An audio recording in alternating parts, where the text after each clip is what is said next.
함께 나누실 하나님의 말씀은요, 요한복음 14장 16절에서 18절입니다. 저와 여러분이 한 절씩 교독하도록 하겠습니다. 16절. 내가 아버지께 구하겠으니 그가 또 다른 보혜사를 너희에게 주사 영원토록 너희와 함께 있게 하리니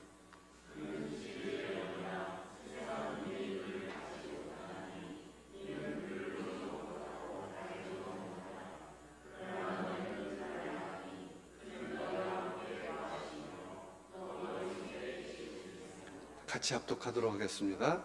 내가 너희를 고아와 같이 버려두지 아니하고 너희에게 오리라. 마 목사님께서 설교해 주시겠습니다.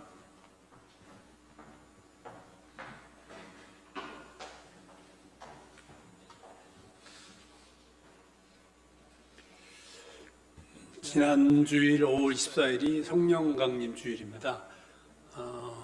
한국교회에서는 성령강림 주일을 잘 모르는 분들이 많죠. 제가 2017년에 저희 같이 목회하던 우리 지방 목사님들이 성지순례를 갔는데 그때가 루터 종교개혁 500주년 되던 해였기 때문에 루터의 종교개혁과 관련된 곳들을 이제 갔었어요. 이태리, 스위스, 독일 이런 한 5개국을 이렇게 다녔는데 그때 스위스에 갔을 때인데 월요일이었어요. 월요일이니까 이제 한참 바쁠 때인데 버스를 타고 우리가 이렇게 나가는데 시내를 들어가는데 공휴일이더라고요. 월요일이. 그래서 아니 왜 오늘이 공휴일이냐 그랬더니 그날이 성령 강림 주일이래요. 그 기념일이래요. 깜짝 놀랐어요. 유럽 교회가 성령 강림 주일을 우리도 안 지키는 걸 공휴일처럼 지키고 있다는 것이 사실은 놀라웠죠. 물론 이전에 만들었으니까 지금 뭐 초파일처럼 그냥 만든 걸 지키는 거지 뭐 신앙이 좋아졌다고 볼 수는 없지만 어쨌든 그 유럽 교회가 성령 강림절을 공휴일로 할 만큼 중요하게 생각한다는 것은 좀 어떻게 보면 놀라웠습니다. 그래서 오늘은 또 오늘 오후 집회도 있고 해서 또 성령강림주일, 오늘 성령강림주일은 일주일 지났지만 성령에 대한 말씀을 여러분과 좀 나누려고 합니다. 찰스 스탠리 목사라는 분이 있어요. 저분인데 여러분 어디서 보시지 않았어요? CTS 같은 데서 아마 1년 이상 저분 설교가 나왔어요. 참 저도 좋아하는 목사님인데 아주 말씀 중심의 설교고 설교가 아주 좋습니다. 돌아가셨죠? 몇 년 전에 3년 전에 돌아가셨는데 인터치 미니스트리라는 TV 프로그램을 통해서 전 세계 100여 개국에 방송 송출을 했던 그래서 3년 전인가 돌아가시고 이제 그 아들이 그 교회 담임자가 된 걸로 알고 있습니다. 말씀의 깊이가 상당히 깊었고 영어 발음이 아주 듣기 좋게 그래서 우리 조카는 그걸로 영어 공부를 하겠다고 해서 자스테니 목사 설교를 다 파일로 만들어서 계속 들었던 기억이 나거든요. 저도 여러 설교 한번 들었었는데 이분이 참 정말로 좋은 분이다 생각합니다. 이분이 지은 책이 우리나라도 한 몇십 권이 번역이 되어 있는데 제가 읽었던 책 중에 하나가 놀라운 성령 충만의 삶이라는 성령에 대한 책을 이분이 쓰신 게 있어요. 근데 그 책에서 찰스 스탠리 목사가 이렇게 말합니다. 그리스도인의 삶이란 최선을 다해 살아가는 것이다. 최선을 다해서 살아가는 것이 그리스도인의 삶이다라고 생각하는 신자들이 많다. 그러나 그 같은 삶은 활기가 없을 뿐 아니라 고된 삶이다. 나는 두 가지 신조를 가지고 살아가는 신자들을 자주 만나게 되는데 두 가지 신조. 첫 번째 신조는 완벽한 사람은 없다 라는 신조예요. 그리고 두 번째 신조는 하나님은 그것을 이해하신다. 완벽한 사람은 없다. 그래서 하나님은 다 우리를 이해하신다라는 두 가지 신조를 갖고 신앙생활하는 사람들이 많다. 그는 이렇게 말해요. 완벽한 사람은 없다라는 신조를 가지고 사는 그리스도인들의 삶은 믿지 않는 자와 다를 바가 없다. 네.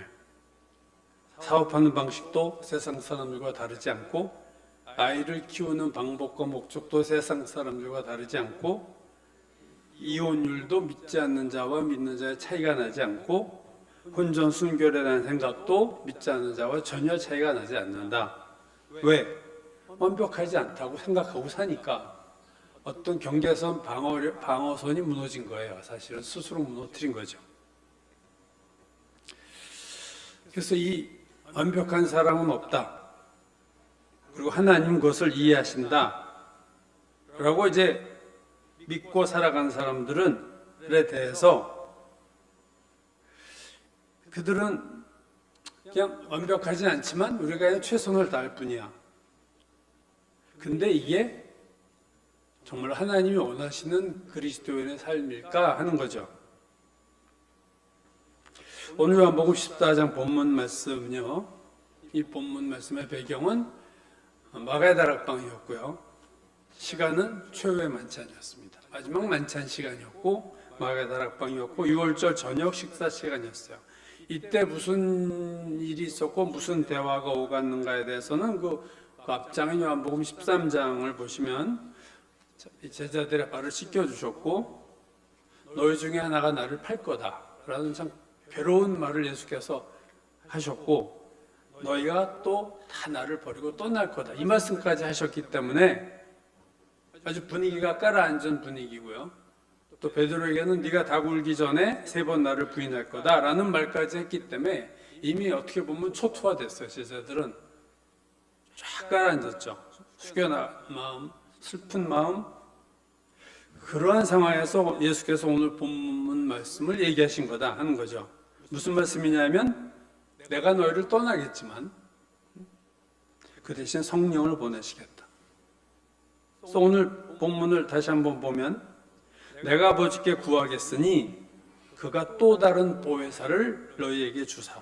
또 다른이라는 말을 썼다는 것은 예수님도 보혜사인데 나 말고 또 다른 보혜사를 너희에게 주셔서 영원토록 너희와 함께 있게 하리니 그는 진리의 영이다. 세상이 능히 그를 받지 못하는데 그 이유는 그를 보지도 못하고 알지도 못하기 때문이다. 그러나 너희는 그를 안 하니 너희와 함께 계시며 너희 속에 계시겠습니다. 내가 너희를 고아와 같이 버려두지 아니하고 너희에게로 오리라. 이게 오늘 본문 말씀이죠. 고아와 같이 너희를 버려두지 부모 없는 애들처럼 너희를 두지 않겠다라고 하셨는데 이 말씀을 하신 다음 날 돌아가셨어요. 십자가에서. 물론 사흘 만에 다시 부활하셨지만 또 40일이 지나서 아예 하늘로 올라가 버리셨어요. 그럼 이 고아와 같이 버려두지 아니하시겠다 하는 의미는 본인이 직접 케어하는 것이 아니다라는 거죠. 그것은 보혜사 성령을 보내서 그분이 너희를 돌보게 하실 것이다. 또 다른 보혜사 그 성령께서 너희를 돌보실 것이다. 그래서 오늘 그 다음 그 구절 중에서 그는 진리의 영이다 그렇게 얘기하고요.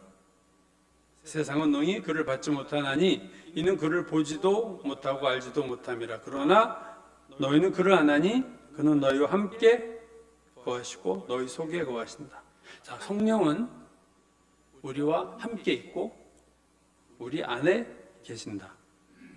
그럼 다시 한번 스탠리 목사 말을 생각해 보면요. 만약에 그리스도인의 삶이 완벽한 사람은 없고 그냥 내 힘으로 최선을 다하는 것이 그리스도인의 삶이야. 그래서 좀 부족하지만 하나님이 다 이해하실 거야. 여러분 완벽한 사람이 없고 그냥 내 힘으로 최선을 다하는 것이 신앙생활이라면 성령을 하나님이 왜 보내셨겠어요? 보내실 필요 없잖아요. 성령이 없어도 내가 그냥 완벽하지 않으니까 내가 최선을 다해 사는 것이 신앙생활인데 뭐처럼 성령이 옆에 오실 일이 없지 않습니까? 그렇다면 왜 성령을 하나님께서 보내셨느냐? 제자들이 성령 보내달라고 간청한 적도 없고 예수께서 먼저 보내시겠다고 하신 거죠. 왜요? 성령이 반드시 필요하기 때문에 보내신 겁니다. 오늘 보혜사라는 이 단어는 파라클레토스라는 단어인데, 파라라는 말은 사이드라는 말이에요. 접두사로 옆에. 클레토스라는 말은 부름을 받았다. be called. 그러니까 하나님의 부름을 받아서 옆에 계신 분, 이게 보혜사의 정확한 의미예요. 하나님이 부르셔서 내 백성 옆에 있어라 라고 해서 오신 분이 성령이다. 파라클레토스. 우리 옆에 부르심을 받아 옆에서 우리를 돕도록 부르심을 받은 분. 그래서 이 보혜사라는 이 단어는요, 요한서신에만 나오는 단어예요. 성령을 대신해서 쓴 표현인데, 이 보혜사라는 이 단어 파라클레토스는 요한복음에만 나오는, 요한서신에만 나오는 겁니다. 그러니까 다시 말하면 하나님이 보혜사 성령을 보내주겠다고 약속하셨다는 것은 무슨 말을 전제로 하는 거냐? 너희들 혼자로서는 신앙생활을 할 수 없다, 그 얘기예요. 너의 노력으로는 그리스도인이 될 수 없다, 그 얘기예요. 많은 신자들이 성령이 오셨다라는 것을 머리로는 알면서도 실제로는, 실제 삶으로 들어가 보면 성령을 옆에 세워두고 혼자의 노력으로 신앙생활을 하는 분들이 너무 많습니다. 혼자 열심히 신앙생활해요. 성령님이 옆에 있음에도 뭐 부탁하는 것도 없고 도움받는 것도 별로 도움도 요청하지 않고. 예수께서 마태복음 마지막 장 마지막 절에서 내가 세상 끝날까지 너희와 항상 함께 있겠다. 세상 끝날까지. 주님이 다시 오실 때까지 내가 항상 함께 있겠다. 이거는 성령으로 함께 하시겠다, 그 말이죠. 자, 복음서는 초림의 예수님, 처음 오신 예수님을 말하고, 요한계시록 마지막에서는 내가 진실로 속히 오리라, 다시 오시겠다고 말씀해요. 그러니까 초림의 예수님이 오셨었고 내가 다시 오리라, 재림의 예수가 올 그 인터벌, 그 중간 시간을 우리가 사는 오늘 시간이고, 그걸 교회 시대라고 그러죠. 초림과 재림 사이의 시기를 교회 시대다. 근데 이 기간에도 주님이 함께 계시겠다는 거예요. 어떻게 해요? 성령으로. 예수님의 초림은 시간과 공간의 제약을 받으셨어요. 인간의 몸을 입으심으로 하나님이 시간의 제약과 공간의 제약을 받으시는 몸으로 들어와서 그런 면에서는 불완전한 거죠. 성령이 오시면 성령은 시간과 공간의 제약이 없으신 분인데 반대로 몸이 아니라 영이에요. 그러니까 뭔가 빠지는 요소가 있죠. 예수 그리스도의 재림은, 다시 오실 주님은 시간과 공간의 제약이 없고 몸과 영으로 같이 오실 거예요. 그때가 이제 완벽한 하나님 우리가 만나게 되는 거죠. 눈으로 본 것처럼 지금은 희미하나 바울이 말한 것처럼 그때는 얼굴을 마주대고 볼 것이다. 그냥 몸으로 만질 수 있고. 그래서 성령이 오시지 않았다면, 여러분 생각해요. 예수님이 오셔서 십자가 부활하시고 올라가시고 성령이 안 오셨다. 그럼 어떻게 됐을까요? 아마 구원은 소수로 끝났을 거예요. 성령의 능력이 없으면 땅끝까지 갈 수도 없었을 것이고, 간다 해도 구원의 역사가 나타나기 어렵죠. 십자가 사건이 있어도 성령의 오심이 없으면요, 구원의 기초는 닦았지만 그 위에 건물이 올라가기가 되게 어려웠겠죠. 터만 남은 교회. 오늘날 많은 사람들이 성령의 강림을 실제보다 그냥 과소평가하고 있어요. 그냥 성령하면 오순절, 손복음, 매일 떠들고 시끄러운 그 사람들, 방언하고 예언하고 불받고 그 정도로 과소평가하고 있다 이거죠. 제가 아는 신촌에 있는 어떤 그 장로교회는요, 방언 얘기도 못해요. 목사님 이단이라고 그래가지고, 그러니까 권사들 다 방언하는 사람 많은데 제 조카가 거기 다니거든요. 기도원 가서 방언하고 집에서 방언한대. 교회에서는 방언 안 하고. 이거 하면 이단 되니까. 그 교회가 되게 무서운 교회들이 많더라고요, 생각보다. 어제 고등학교 신호에 가서 설교를 했는데 그 서울대 불문과 교수하다 은퇴하는데 자기 교회 목사님 앞에서는 그냥 꼼짝들을 못하네. 교인들이 말 한마디도 못하고 뭐 그냥 자기 마음대로 결정하는 것도. 그래서 내가 야, 넌 다 배운 애가 거기서 그렇게 말 잘 듣고 있는 놀랍다 내가 그랬어.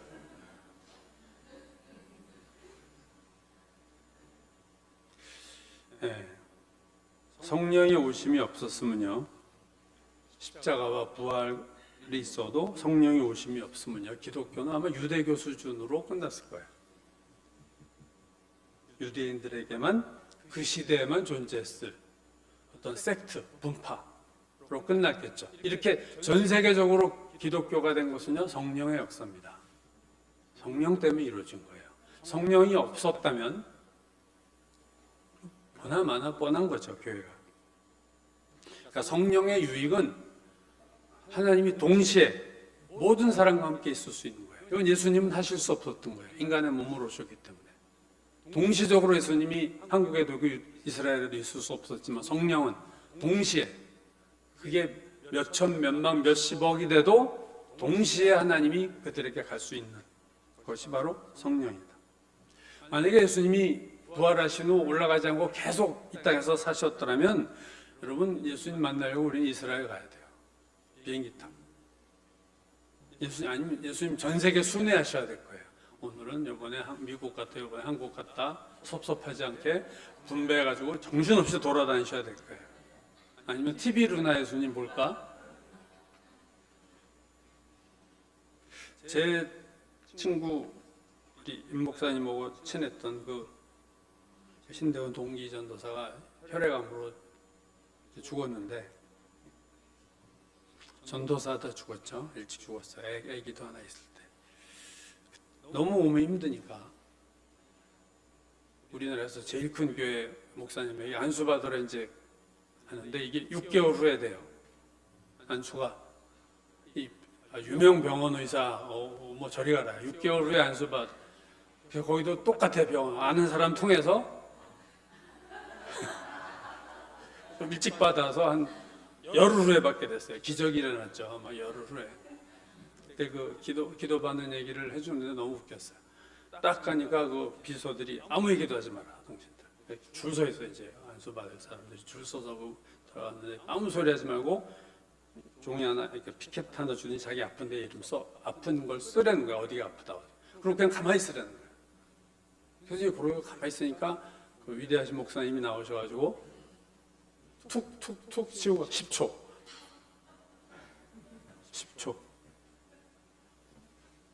만약에 6달 기다렸으면 그거 10초 이렇게 하려고 6달 기다렸을 거 아니에요.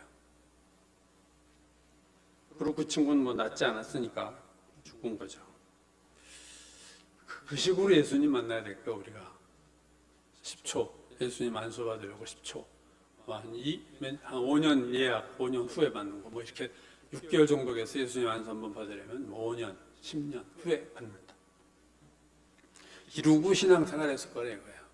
성령이 오시지 않았으면 우리 신앙생활은 완전히 다른 패턴이 됐을 겁니다.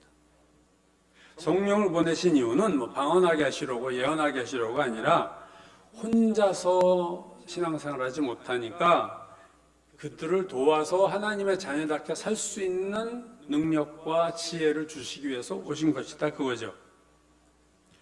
로마서 8장 3절 4절은 이렇게 말하고 있습니다.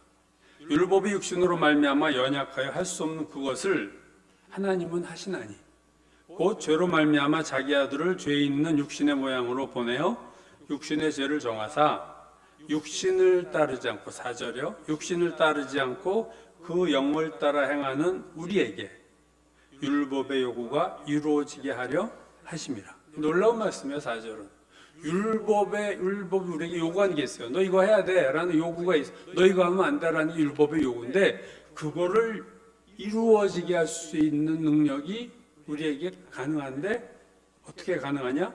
성령을 따라 행하는 우리에게 율법의 요구가 이루어지게 하려 하심이라. 우리 스스로의 힘으로는 하나님의 말씀을 지킬 능력이 없는데 아까 앞서 신자들의 신조, 완벽한 사람은 없다. 그러니까 우리 못해. 그래서 하나님도 우리의 연약함을 아시니까 이해하실 거야. 자기가 하나님이야. 그래서 이해하실 거야. 그러고 편하게 사는 거죠. 근데 그게 아니라는 거예요. 첫 번째 것은 맞아요. 완벽한 사람은 없다. 이건 맞는 말이에요. 누구도 완벽한 사람은 없잖아요. 또 두 번째 신조는 틀려요. 하나님이 이해하실 거야. 하나님도. 그게 아니라 완벽한 사람은 없고 인간은 약하지만 하나님이 그걸 보완하려고 성령을 보내셨다. 우리를 그래 그렇게 사는 게 끄떡끄떡 멀리서 계신 게 아니라 하나님이 그렇게 살면 안 되지. 그거 성령을 보내셨다는 거죠. 우리를 위해서. 여러분 율법의 요구가 이루어지는 거는요. 그리스도인이 이걸 다 이룬다는 게 아니에요. 누가 이걸 이룬다고요? 모든 그리스도인이 아니라 율법의 요구를 이룰 수 있는 것은 모든 그리스도인이 아니라 육신을 따르지 않고 성령을 따라 행하는 그리스도인들만 이걸 이룰 수 있다는 거예요. 일부입니다. 이걸 이룰 수 있는 그리스도인은 일부죠. 모든 그리스도인에게 이룰 수는 있잖아요. 왜냐하면 그리스도인도 성령을 따라 행하지 않으면 율법의 요구를 이루어 줄 수가 없는 거죠. 내가 육신을 따라 사는데 어떻게 율법의 요구를 내가 이룰 수 있겠습니까? 육신을 정욕을 제거하고 육신을 따르지 않고 성령을 따라 행할 때 우리가 할 수 없는 일을 우리가 할 수 있게 된다.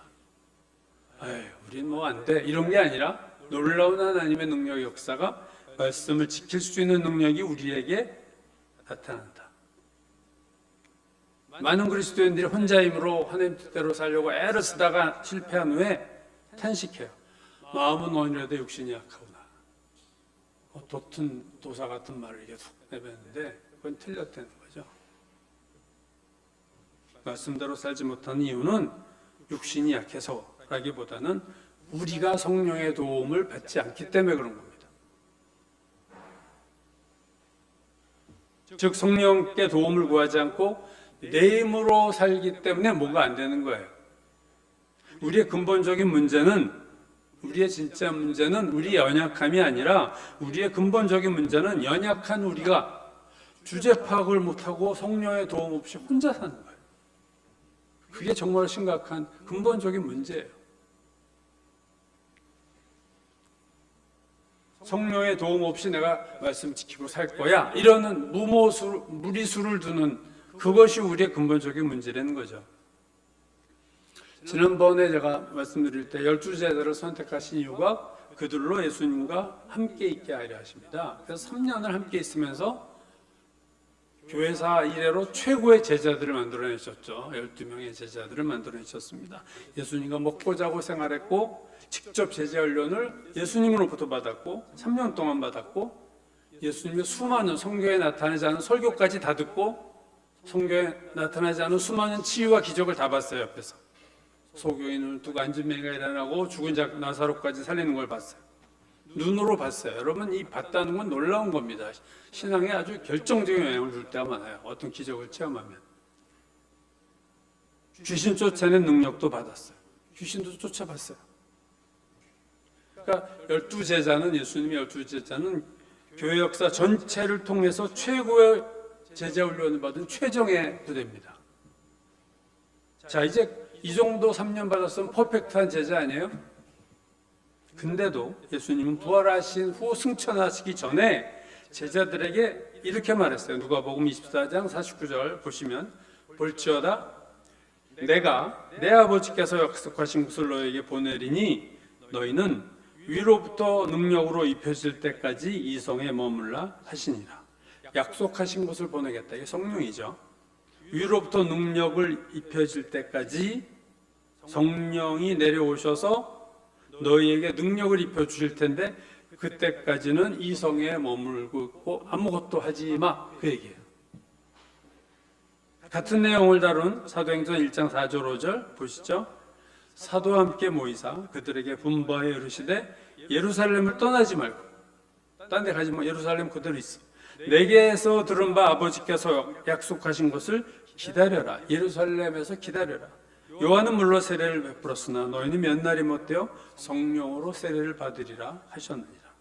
예수님의 말씀은 기다리라는 거예요. 떠나지 말라는 거예요. 언제까지요? 성령 받을 때까지 너희도 떠나지 마.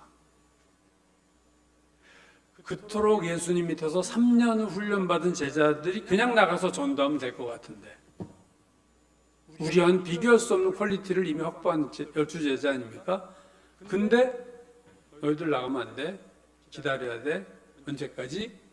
너희가 성령 받을 때까지 아무것도 하지 마. 이게 예수님 말씀이에요.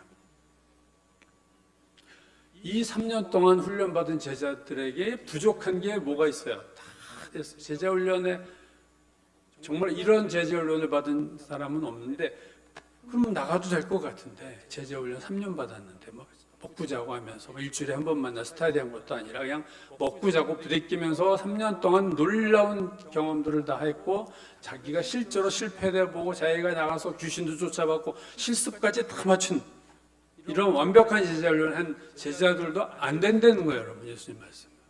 성령 받지 않으면 너희도 안 돼. 땅끝까지 증인 못 돼. 그러니까 오직 성령이 너에게 임하시면 너희가 권능을 받고, 사도행전 1장 8절이죠. 예루살렘과 유다와 사마리아 땅끝까지 이르러 내 증인이 되리라. 어떻게 하면요? 성령이 임하시면 땅끝까지 갈 수 있어. 말을 바꾸면 성령이 오지 않으면 너희들 땅끝 못 가. 그 얘기예요.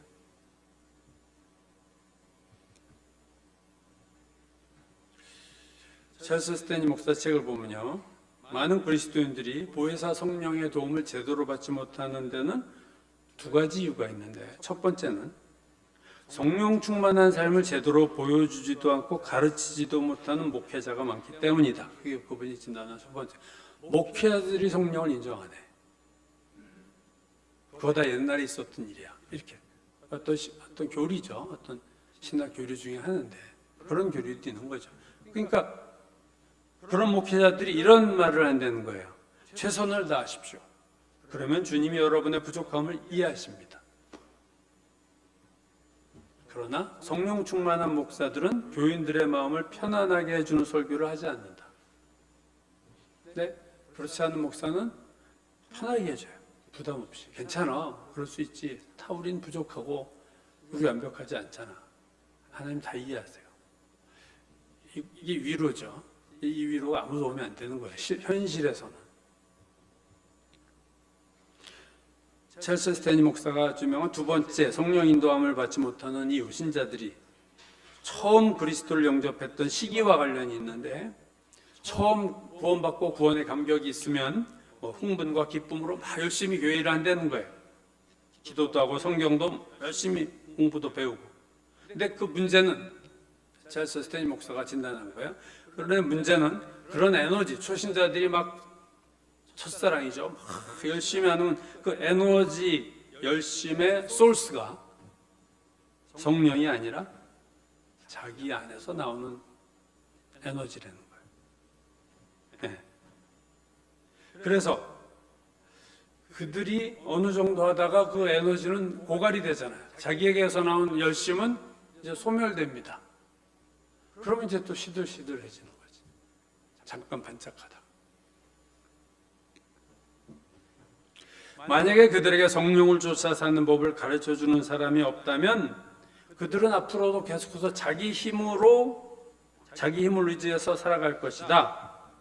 즉 최선을 다하는 삶을 살지만 열정이 있을 동안에는 괜찮은데 열기가 식어버리면 결국 지치고 지쳐서 아무 열매도 맺지 못하게 되는 그런 교인이 결국 되고 만다. 두 가지. 목회자의 문제. 사실 어떻게 보면 다 목회자 문제일 수도 있어요. 그런 사람들에게 그때 초신자들을 잘 성령의 인도함을 받도록 연결시켜주지 못했다. 한 몇 년 전에 돌아가신 잭 테일러 목사라는 이분도 상당히 성령에 대한 글을 많이 쓰신 분인데, 그의 책이 승리하는 삶의 비결이라는 책이 있어요. 자, 그 잭 테일러 목사가 이렇게 말해요. 우리 아버지는 성공한 농부였다. 모래가 섞인 땅에서 농사를 지어 백만장자가 된다는 것은 결코 쉬운 일이 아니다. 그러나 우리 아버지는 해냈다. 그런 아버지를 본받아 나도 지난 20년간 마치 모래밭에서 땀 흘려 일하는 소장농처럼 최선을 다하는 그리스도인의 삶을 살았다. 나는 신앙에 있어서도 아버지처럼 열심히 노력하면 훌륭한 그리스도인이 될 수 있으리라고 생각했다. 그래서 나는 열심히 노력했다. 왜냐하면 아무도 나에게 참된 그리스도인의 삶이 어떤 것인지를 말해주지 않았기 때문에 나는 그렇게 잘못 살았다. 농사 짓듯이 아버지가 그렇게 열심히 했으니까 뭔가 됐으니까 신앙도 목회도 그렇게 하면 되리라고 했다. 나는 29세가 되던 어느 날 나의 영적 상태가 비참하고 병들고 피로에 지쳐 있다는 것을 발견했다. 나는 더 많이 기도하고 더 열심히 일했다. 교회는 건물도 새로 짓고 예산도 확장되고 교인 수도 증가했다. 그러나 이런 것이 나의 영적 상태를 고쳐주지는 못했다. 나는 하나님께서 내게 베푸신 일을 역행하고 있었던 것이다. 이제 나중에 깨달은 거예요. 제가 역행하는 삶을 살았다. 나는 내가 마치 하나님 자신이나 되는 양 바쁘게 설치고 다녔으며 그의 일은 혼자 다 하는 것처럼 덤볐다. 그래서 제가 실패한 경험을 얘기해요. 성령을 도움을 받기 전에 혼자서 목회한 거예요. 목사지만. 그냥 농사 짓듯이 진을 다해서 했는데 그래서 교인도 늘고 예산도 많고 겉으로 보면 괜찮은 거죠. 교회가 성장한 것 같아 보이지만 영적 상태는 점점 메말라가고 있었다. 목사가.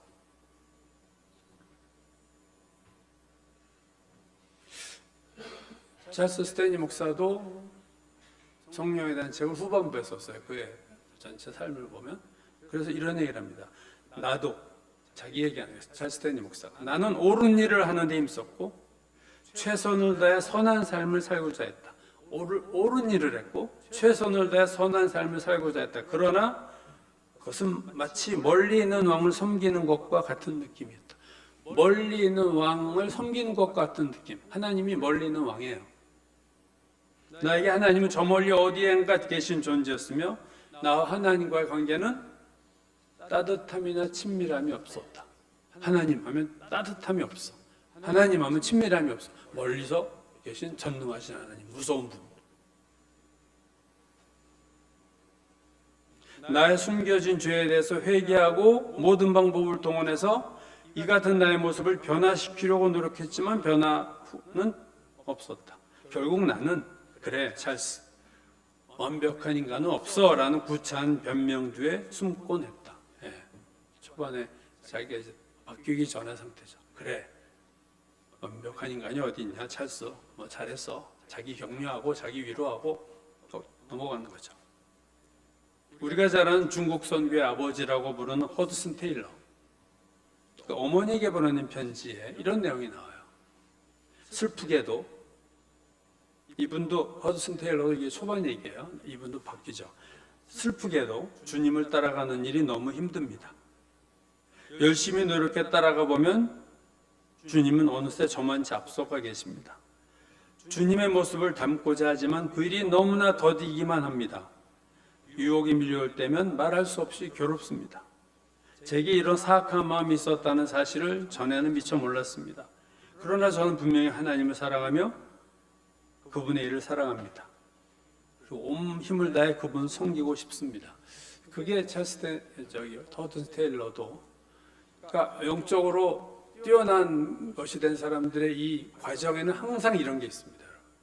최선의 한계를 보고 이건 아닌데 나는 왜 이렇게 될까? 3년에 보다가 또 아니야. 이게 뭘까 하다가 드디어 하나님의 성령의 도움을 구하는 법을 깨닫고 그의 사역이 완전히 달라지고 영적 상태가 달라지는 경험을 저도 여러 사람 책들에서 그런 사람 너무나도 많이 봤어요. 파스칼도 그랬고 토마스 아퀴나스도 그랬고 신학대전을 썼던 가톨릭의 최고의 신학자죠. 토마스 아퀴나스도 그런 신학대전을 쓰다가 마지막에 놀라운 체험을 합니다. 아퀴나스가 그걸 글로 남겼어요. 그래서 우리는 내가 열심히 해서 뭔가 이러면 내가 영웅이 되는 거예요. 영웅이 되려고 그래 자기가. 신앙의 영웅, 사업의 영웅. 그래서 사람들이 나에게 박수치고 다 그러기를 원해. 뭐 영화가 다 그런 거 아니야? 슈퍼맨, 뭐 스파이더맨, 아이언맨, 600만 불의 사나이, 어벤져스 전부에서 능력 있는 사람들 박수치고 아 나도 저렇게 되고 싶어. 어떤 기도원에 갔을 때인데 언젠가 몇 년인가요? 하여튼 좀 기억이 안 돼. 어떤 기도원에 갔더니 그 강사 목사님이 설교를 하시는데 이런 말이에요. 내 신학대학원 동기 목사들 교회 교인수를 다 합쳐도 내 교회 교인수만도 안 돼. 자기 신대원 신학대학 동기들 목회하는 교인수 다 합쳐봐도 내가 목회하는 교회 교인수도 안 돼. 자랑하는 거죠. 자기 영웅이라는 거지. 그런 분들은 꼭 끝에 가서 이제 사고를 칩니다. 잘못 가기 때문에 그렇죠. 요한복음 오늘 본문 뒷부분에 26절을 보면요. 예수님이 이렇게 말씀하셨어요. 보시죠. 보혜사 곧 아버지께서 내 이름으로 보내실 성령 그가 너희에게 모든 것을 가르치고 내가 너에게 말한 모든 것을 생각나게 하시리라. 여기 모든 것이라는 단어가 2번 들어가요. 성령은 뭐예요? 모든 걸 가르칠 수 있어요. 예외가 없어. 모든 게 다 성령이 가르칠 수 있는 요 모든 것을 다 생각나게 할 수 있는 분이 보혜사 성령이에요. 성령이면은 성령의 도움 받으면 우리가 모든 것을 다 알 수 있고 모든 것을 다 성령의 도움으로 생각이 나서 하나님의 일을 제대로 할 수 있다.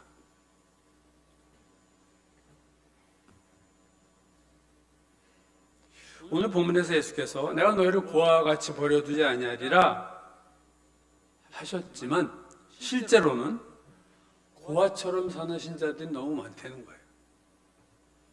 엄마 아빠 없는 애처럼 살고 있어. 신앙생활을 혼자서 그냥 고군분투하죠. 고아가 뭐 어떻게 자기밖에 믿을 게 없잖아. 고아는 자수성가하는 거 아니에요. 누구 도움도 없고 자기를 믿고 열심히 사는 것처럼 신앙도 그렇게 고아처럼 신앙생활 안 되는 거죠. 혼자 다 해결하면서. 그럼 예수를 믿었다는 거는요 고아가 아니라는 거예요. 왜요?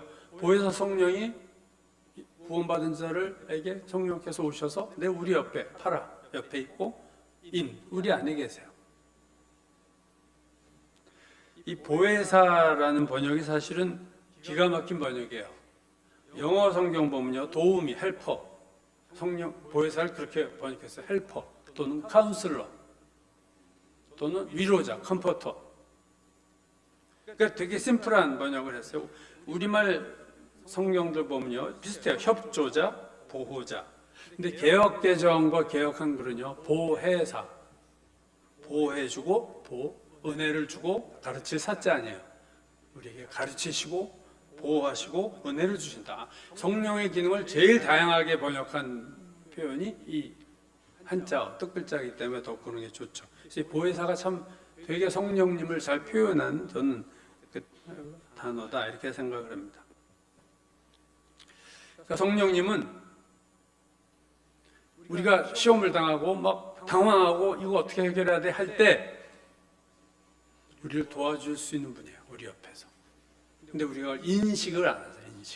우리의 문제는 성령을 인식을 안 하는. 우리 안에 분명히 계시다라는 것을 성경 보면서 믿는데 인식을 못 하잖아요. 성령. 내가 열심히 사는 거지 뭐. 예수님 말씀 따라. 하나님을 믿은 그리스도인들에게는요 분기점이 하나 있죠. 예수를 구주로 고백하는 게 인생의 분기점입니다. 돌아올 수 없는 다리를 걷는 거예요. 이게 첫 번째 분기점입니다. 근데 또 하나의 분기점이 있어요. 그것은 성령을 의지하여 사는 삶을 사는 거예요. 그러니까 성령을 의지하며 사는 삶이 있고 성령을 의지하지 않고 사는 삶, 그리스도인이 둘로 나눠집니다. 성령을 의지하지 않는 사람은 성령이 내 안에 계시기만 해. 그냥 내 안에 존재만 하지 열심히 내 혼자 살고 내가 모든 문제 다 해결하고 어떻게 할까요 성령님? 이런 기도가 별로 거의 없죠.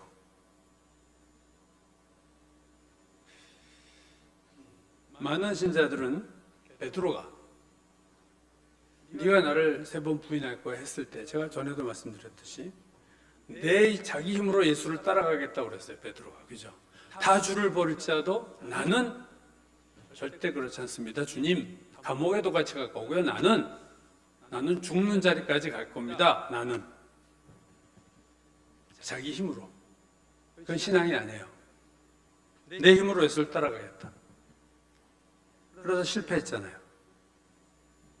근데 그건 우리가 다 아는데 베드로가 나는 하다가 실패한 걸 아는데